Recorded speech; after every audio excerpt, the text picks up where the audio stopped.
नमस्कार. मी भाऊ तोरसेकर. तुम्ही बघत आहात प्रतिपक्ष. मित्रांनो, एक सूचना सुरुवातीलाच देतो. अनेकांच्या तक्रारी आहेत की त्यांना नव्या व्हिडिओचं नोटिफिकेशन मिळत नाही. तर मला एका मित्राने सांगितलं की ज्या वेळेला सबस्क्राईब करतात तेव्हाच त्याच्या बाजूला एक घंटेचं चित्र दिसतं, आयकॉन दिसतो. त्याच्यावर सुद्धा क्लिक केलं तरच नोटिफिकेशन येतं. नुसतं सबस्क्राईब केलं म्हणून तुम्हाला नव्या व्हिडिओचं नोटिफिकेशन येईल असं नाही.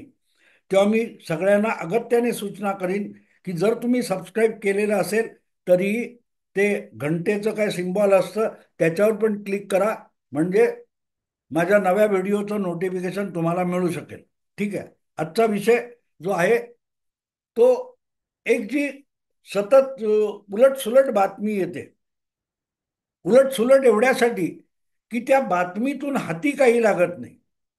हा, लोकसभेच्या विजयानंतर विधानसभेचा पराभवामुळे विचलित झालेले उद्धव ठाकरे आता गडबडलेले आहेत, भरकटलेले आहेत, गोंधळलेले, बिथरलेले आहेत आणि त्यामुळे परत एकदा त्यांना भाजपबरोबर युती करायची आहे वगैरे वगैरे, या चर्चा सुरू आहेत. पण तसं काही दिसतं का? एक दिवस नागपूरला जे विधानसभा निवडणुकीनंतर पहिलं विधिमंडळाचं अधिवेशन झालं, त्या अधिवेशनात हजेरी लावण्यासाठी विधान परिषद सदस्य असलेले उद्धव ठाकरे नागपूरला पोहोचले आणि त्यांनी विधिमंडळाच्या कामकाजात भाग घेण्यापेक्षा नवे मुख्यमंत्री देवेंद्र फडणवीस यांना पुष्पगुच्छ घेऊन शुभेच्छा देण्याचं मात्र निमित्त साधलं. आता गंमतरी शुभेच्छा द्यायच्या असतील तर ज्या दिवशी शपथविधी होता तो मुंबईतच होता. उद्धव ठाकरे पण मुंबईत होते आणि त्यांना स्वतः देवेंद्र फडणवीसांनी फोन करून आमंत्रण दिलं होतं. आणि उद्धव ठाकरेंनी सुदैवाने देवेंद्र फडणवीसच्या सुदैवाने फोनही उचलला होता आणि त्यामुळे त्यांना देवेंद्र फडणवीसांनी आमंत्रण दिलेलं मिळालं होतं. पण शुभेच्छा द्यायच्या इच्छा असतील तर उद्धव ठाकरे तेव्हाच हजर झाले असते, शपथविधीला हजेरी लावली असते. तुम्हाला आठवतं 2019 मध्ये फडणवीसांची उद्धव ठाकरेंनी दगाबाजी केली. विधानसभेच्या निवडणुकीचे निकाल येईपर्यंत युतीत असलेले उद्धव ठाकरे ज्या वेळेला युतीला बहुमत मिळालं तेव्हा राज्यपालांकडे जाण्यासाठी देवेंद्र फडणवीसांबरोबर जायला तयार नव्हते, कारण देवेंद्र फडणवीस वारंवार फोन करत होते पण उद्धव ठाकरे तो फोन सुद्धा उचलत नव्हते. आणि एवढी दगाबाजी करून सुद्धा देवेंद्र फडणवीस आपल्या दगाबाज मित्राच्या शपथविधीला, मुख्यमंत्री पदाच्या उद्धव ठाकरेंच्या शपथविधीला देवेंद्र फडणवीस हजर होते. शुभेच्छा त्याला म्हणतात. ठीक आहे, आपल्याशी दगाबाजा केला असेल पण आपला कधी काळचा जुना का असेना मित्र आहे, तर त्याच्या आयुष्यात काही मोठी घटना घडते त्यावेळेला त्याला शुभेच्छा देतात. त्या उद्धव ठाकरेंना खरोखरच शुभेच्छा द्यायच्या असत्या तो उद्धव ठाकरे देवेंद्र फडणवीस तिसऱ्यांदा मुख्यमंत्री होत असताना आझाद मैदानावर हजेरी लावायला गेले असते, शपथविधीला गेले असते, पण ते गेले नाही. याचा अर्थच नागपूरला अधिवेशन काळामध्ये एक दिवसासाठी जाऊन हजेरी लावून पुष्पगुच्छ द्यायला जे उद्धव ठाकरे पोहोचले त्याचं एकमेव कारण असं होतं की त्यांना फक्त पुष्पगुच्छ द्यायचा होता आणि पुष्पगुच्छ देऊन फोटो काढायचा. नुसता पुष्पगुच्छ द्यायचा नव्हता. आपण नवे मुख्यमंत्री देवेंद्र फडणवीस यांना पुष्पगुच्छ आणि शुभेच्छा दिला याचा डंका पिटायचा होता. आणि इथपर्यंत ठीक होतं. पण त्यानंतर आणखीन एक घटना घडली. आता एवढ्यावरून परत देवेंद्र फडणवीस आणि उद्धव ठाकरे एकत्र येणार का? किंवा मग ते देवेंद्र फडणवीसांकडे जात असताना उद्धव ठाकरे चालले असताना वाटेत कुठेतरी काँग्रेस पक्षाचे प्रदेश अध्यक्ष नाना पटोले उभे होते, त्यांच्याकडे उद्धव ठाकरेंनी ढुंकूनही बघितलं नाही आणि त्यामुळे आता उद्धव ठाकरे परत भाजपमध्ये यायला निघाले. अशा अवया खूप पिकल्या पण त्याला काय अर्थ नसतो मित्र. अशा गोष्टींना अर्थ नसतो. अशा गोष्टींना काडीचाही अर्थ नसतो राजकारणामध्ये. आणि त्यामुळे ते झाल्यानंतर उद्धव ठाकरे हे विधानसभेच्या अध्यक्षांना राहुल नार्वेकरांना भेटायला गेले, ज्यांच्यावर त्यांनी आणि त्यांचे प्रवक्ते संजय राऊत यांनी नको नको तितके व्यक्तिगत घाणेरडे आरोप केलेले होते. तरीही विधान परिषद सदस्य असलेले उद्धव ठाकरे हे नवनिर्वाचित विधानसभा अध्यक्ष राहुल नार्वेकर यांना भेटायला गेले होते. आणि त्याचा साधा सरळ अर्थ असाच लावता येतो की जर विरोधी नेतेपद संख्याबळ नसताना सुद्धा मिळणार असेल तर ते निदान उबाठा शिवसेनेला मिळावं ही अपेक्षा असणार, हे सहजगत्या कळू शकतं. अदरवाईज राहुल नार्वेकरांना उद्धव ठाकरेंनी भेटायचं काही कारण किंवा निमित्त दिसत नाही, पण गेले. असो, कारण काँग्रेसकडे 16 आमदार आणि उद्धव ठाकरेंकडे 20 आमदार आहेत. त्यामुळे संख्याबळामध्ये भले मान्यता प्राप्त विरोधी नेता होण्यासाठी 29 आमदारांची गरज असताना उद्धव ठाकरेंकडे 9 आमदार कमी आहेत, तरीही विरोधी पाकावर उद्धव ठाकरे यांचाच पक्ष सर्वात मोठा आहे. त्यामुळे अधिकार अधिकार जर नैतिक पातळीवर बघायचा असेल तर तो उबाठा शिवसेनेचाच आहे. पण काँग्रेस पक्ष किंवा त्याचे नेते हे इतके उथळ आणि उडाणटप्पू आहेत की त्यांनी दावा करून टाकलेला आहे.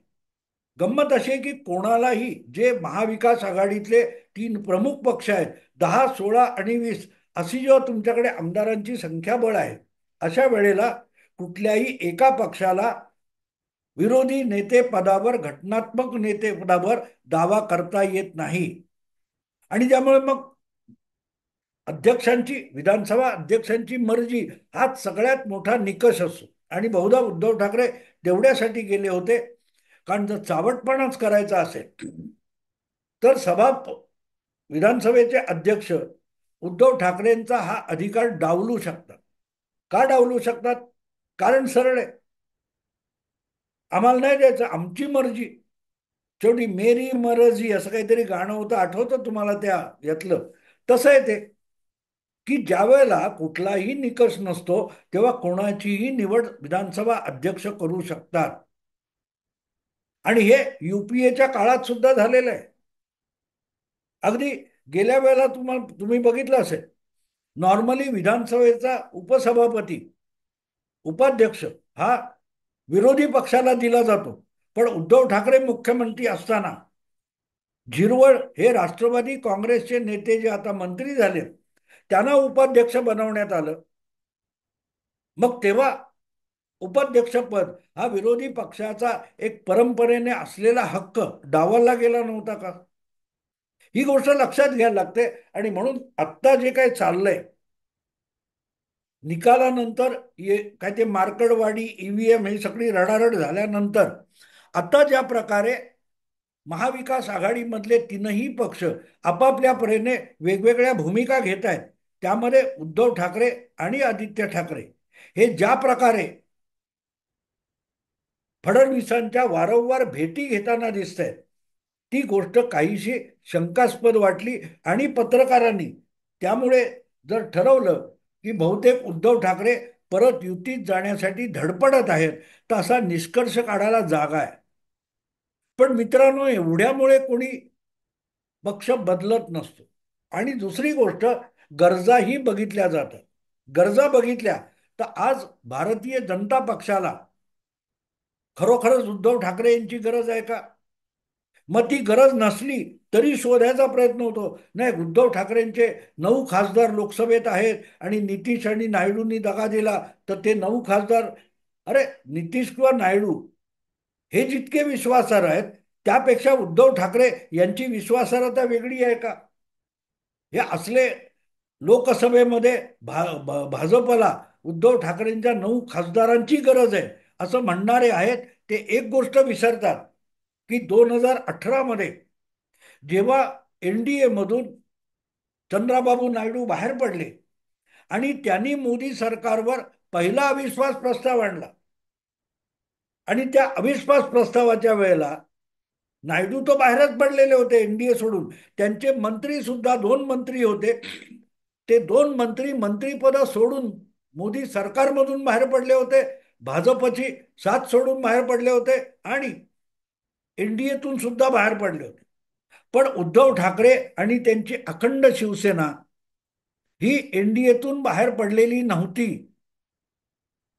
उद्धव ठाकरे यांचे अनंत गीते नावाचे रत्नागिरीचे काय ते रायगड रत्नागिरीचे खासदार हे मोदी सरकारमध्ये मंत्री होते.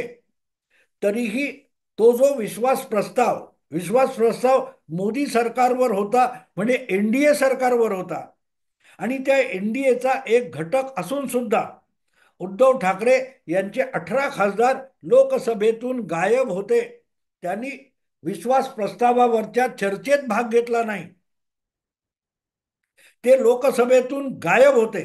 आणि अनंत गीते सुद्धा त्या ज्या सरकारवर अविश्वास प्रस्ताव आहे त्या अविश्वास प्रस्ताव असलेल्या सरकारचे एक मंत्री असून सुद्धा अनंत गीते लोकसभेच्या बाहेर होते. त्यांनी मतदानात भाग घेतला नाही, चर्चेत भाग घेतला नाही.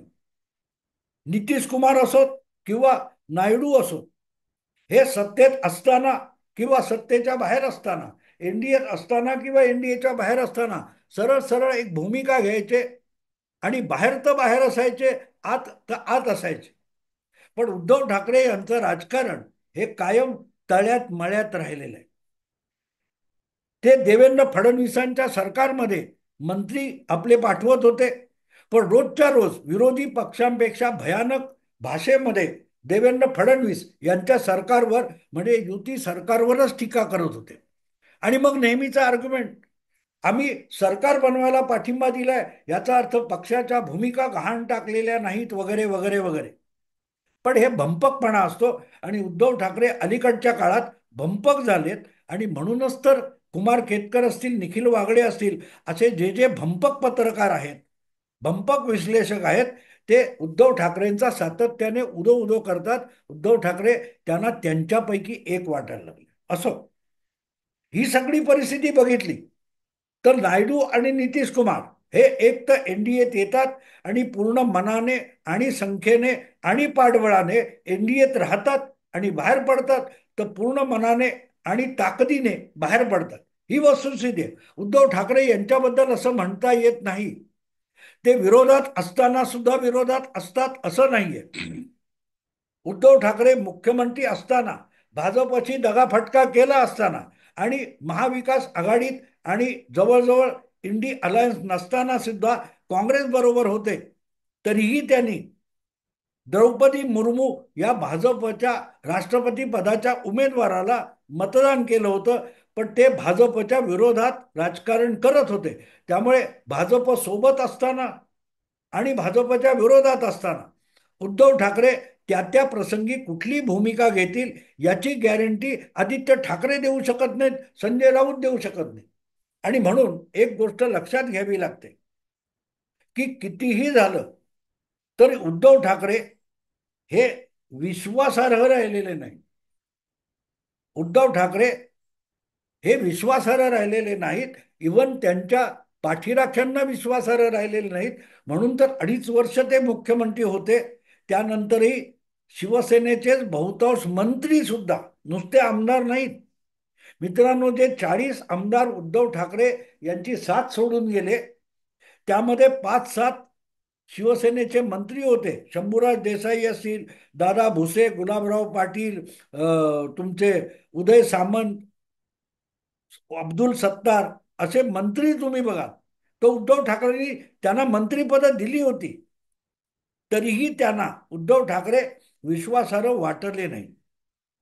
म्हणजे मित्र असोत, पक्षातले सवंगडी असोत, यापैकी कोणही आज उद्धव ठाकरे हे आज असे आहेत, उद्या तसेच असतील अशी विश्वासार्हता बाळगत नाही. उद्धव ठाकरे यांनी गेल्या 5 वर्षामध्ये गमावलेली सगळ्यात मोठी गोष्ट काय असेल तर त्यांनी आपली विश्वासार्हता गमावली. बाळासाहेब ठाकरे यांची काय खासियत होती? बाळासाहेब ठाकरे म्हणजे दिलेला शब्द दिला, फायदा नुकसान नंतरची गोष्ट आहे. बाळासाहेब ठाकरे यांनी आपला शब्द कधी पडू दिला नाही. आणि दिला शब्द की त्यानंतर नुकसान झालं तरी चालेल, पण फायदा किंवा नुकसान बघून शब्द बदलला नाही बाळासाहेबांनी. आणि उद्धव ठाकरे यांची गोष्ट उलटी आहे. उद्धव ठाकरे हे आपल्या पित्यापेक्षा शरद पवारांच्या वळणावर गेलेले आणि म्हणून गेल्या 5 वर्षामध्ये मुख्यमंत्री पद मिळवण्याचा हव्यास पूर्ण करताना उद्धव ठाकरे यांनी गमावलेली सगळ्यात मोठी गोष्ट म्हणजे त्यांच्या पक्षाचं नाव, शिवसेना हे नाव गमावलं, निवडणूक चिन्ह गमावलं, मान्यता असलेला पक्ष गमावला, 40-42 आमदार गमावले असं मी म्हणणार नाही. सगळ्यात मोठी गोष्ट जर उद्धव ठाकरे यांनी गमावली असेल तर ती त्यांची विश्वासार्हता आहे. आणि त्याच्यावर लोकसभा आणि विधानसभा निवडणुकीमध्ये सामान्य मतदाराने सुद्धा, शिवसेनेच्या मतदाराने सुद्धा शिक्कामोर्तब केले. लोकसभा असो किंवा विधानसभा असो, या दोन्ही निवडणुकीमध्ये युतीत असताना एकनाथ शिंदे यांच्या शिवसेनेला आणि धनुष्यबाणाला जी 13-13.5% मतं मिळवली, ती बाळासाहेब ठाकरे यांनी जमवलेली पुंजी होती, विश्वासार्हता होती. उद्धव ठाकरे यांच्यासाठी सगळ्यात मोठा आपल्या पित्याचा वारसा म्हणजे ती विश्वासार्हता होती. उद्धव ठाकरे यांनी ती विश्वासार्हता गमावलेली आहे. लोकसभेला ठीक आहे 16-17% मतं दिसत होती, एकनाथ शिंदे यांची 13%, 14% होती. विधानसभेत एकनाथ शिंदे यांची मतांची टक्केवारी कायम राहिले. उद्धव ठाकरे यांची जी 17-18 काही टक्के होती ती घसरून 10% खाली आली. याचं कारण उद्धव ठाकरे यांच्याकडे पित्याचा जो वारसा होता, विश्वासार्हता नावाचा जो वारसा होता, पुंजी होती, ती उद्धव ठाकरे यांनी गमावलेली. आणि अशी विश्वासार्हता गमावलेले जे उद्धव ठाकरे त्यांना सोबत घेण्याची हिंमत देवेंद्र फडणवीस करतील का? तुम्ही विचार करा. तुम्ही विचार करा की देवेंद्र फडणवीस, अमित शहा, नरेंद्र मोदी हे आज दिल्लीतलं सरकार किंवा महाराष्ट्रातलं सरकार वाचवण्यासाठी उद्धव ठाकरे यांच्यावर विश्वास ठेवून त्यांच्या पक्षाला महायुतीत घेतील का? हा, गरज गरज भाजपची आहे, याबद्दल दुमत होण्याचं कारण नाही. भाजपची गरज आहे. 282, 303 वरून 240 वर आलेला भाजप हा बहुमतापासून 32-33 खासदार संख्येने कमी आहे. त्याला आणखीन मिळतील तसे कुठूनही 32 खासदार हक्काचे आपल्या जवळ असायला हवे. आणि त्यामध्ये उद्धव ठाकरे यांचे लोकसभेतले 9 खासदार हा चांगला आकडा आहे. पण तो उद्धव ठाकरेंचा म्हणून असेल तर त्याच्यावर विश्वास ठेवता येतो. उद्धव ठाकरे यांचे 18 खासदार होते, ते एनडीए मध्ये असताना, सरकारमध्ये असताना सुद्धा मतदानाच्या वेळेला बाहेर बसले. एनडीए सोडून गेल्यानंतर द्रौपदी मुर्मूंच्या निवडणुकीच्या वेळेला भाजपकडे आले. आज ते एनडीए मध्ये नाहीत. अशा वेळेला ते भाजपसोबत जर विश्वास प्रस्तावाचा विषय आला तर राहतील याची गॅरंटी कोण देणार? उद्धव ठाकरे यांनी दिलेल्या गॅरंटीवर यापुढे देवेंद्र फडणवीस, अमित शहा किंवा नरेंद्र मोदी आणि भारतीय जनता पक्ष विश्वास ठेवू शकणार नाही.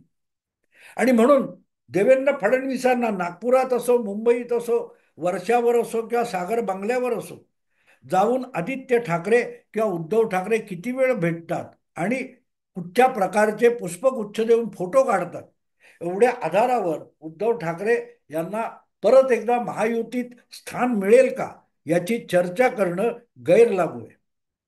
कारण कारण लक्षात घ्या की अजितदादा यांचा लोकसभेला फायदा झाला नाही, तरीही भाजपने त्यांना विधानसभेसाठी सोबत ठेवलं. आणि आज त्या दोन्ही पक्षांना जर एकमेकांचा फायदा झाला असेल तर त्याला विश्वासार्हतेचा फायदा म्हणतात, लाभ म्हणतात. खुद्द उद्धव ठाकरेंनी विधानसभा निवडणुकीपूर्वी आपलं नाव आधी जाहीर करावं याचा हट्ट धरताना काय सांगितलं की तसं झालं नाही तर एकमेकाचे उमेदवार महायुतीत आम्ही पाडत होतो, म्हणजे आपण युतीत राहून मित्र पक्षाला दगा देत होतो, त्यांचे उमेदवार पाडत होतो. इतकी आपली विश्वासार्हता उरलेली नव्हती युतीमध्ये, हे खुद्द उद्धव ठाकरे यांनी आधीच सांगून टाकलेलं आहे.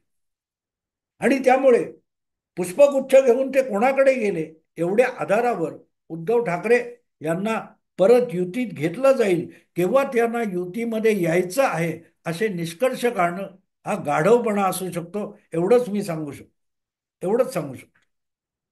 हा, पिता पुत्र का भेटतायत?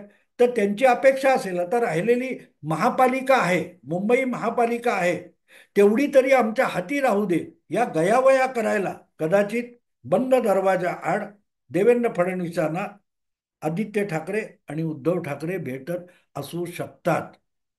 बघू काय होतं. आत्ता इथेच थांबतो. आवडलं लाईक करा, शेअर करा आणि प्रतिपक्षाला सबस्क्राईब करा. त्याच्या बाजूला घंटेचं काय चिन्ह असतं त्यालाही क्लिक करा. नमस्कार.